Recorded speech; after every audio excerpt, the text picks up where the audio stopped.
إن الحمد لله والصلاة والسلام على رسول الله أما بعد فأعوذ بالله من الشيطان الرجيم بسم الله الرحمن الرحيم رب زدني علما صدق الله العظيم. Chers frères et sœurs en islam, assalamu alaikum. Le topic qui me proposé en quelques minutes aujourd'hui, c'est sur diabète et Ramadan. La prévalence de diabète à Maurice, nous tout connaissons, est élevée.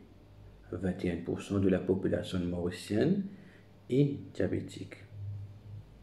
Diabète, il touche beaucoup de mes frères et sœurs musulmans et souvent, c'est mes patients qui regardent rosa avec cette maladie chronique de diabète. Il y a pourtant fait ressortir qu'il y a une certaine catégorie de diabétiques pas recommandé garde rosa. Pourquoi? Parce que je très à haut risque de bonnes complications de diabète. Alors, sa présentation là a pour but pour énumérer un petit peu les complications que chaque diabétique est capable de gagner pendant le mois de Ramadan. Quand nous jeûnons, nous ne pas consommer d'aliments durant la journée et qu'il ne peut prendre des médicaments antidiabétiques, il y a un risque que le diabète vienne très très bas et on appelle ça hypoglycémie. Qui nous ressentit quand nous avons hypoglycémie? Mais déjà nous pouvons sentir nous faibles, nous pouvons avoir une faiblesse généralisée, nous pouvons transpirer, nous pouvons trouver noir, nous pouvons avoir une vision trouble et des fois les cas même jusqu'à un coma. Être en état hypoglycémique, c'est dangereux. Il est capable, engage le pronostic vital. Ça, c'est une complication que un diabétique qui pique rosa est capable de gagner. La deuxième complication qu'il est capable de ressentir pendant le mois de Ramadan et qui est très fréquent, c'est les contraires de l'hypoglycémie, c'est l'hyperglycémie, c'est-à-dire nous tout d'ici qui monte bien fort. Il n'est pas un secret pour personne que dans le Ramadan, nous faisons un abus au niveau de aliments que nous consommons. Beaucoup de personnes consomment un jus fruité, consomment un jus très sucré, nous consommons un gâteau sucré. Alors, il est important que nous comprenions qu'il y a un risque que nous tout d'ici qui monte très très fort en fin de soirée. Et ça, il n'est pas bon pour le corps. Alors, si par moment nous faisons une hypoglycémie et par moment nous faisons une hyperglycémie, mais ça est toxique pour nos vaisseaux dans le corps.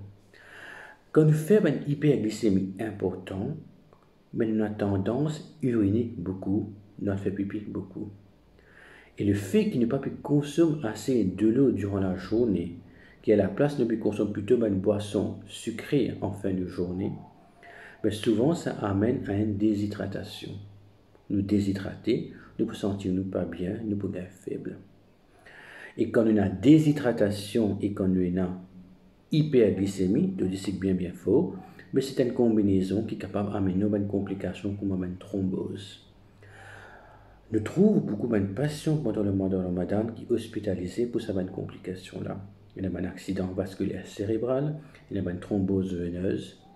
Alors, c'est une complication à redouter qui est capable d'engager le pronostic des patients. Une complication qu'il est bon mentionner aussi, c'est qu'on appelle l'acidocétose diabétique, qui touche les patients qui ont un diabète qui est insulinodépendant, c'est-à-dire qu'ils dépendent de l'insuline pour ce traitement.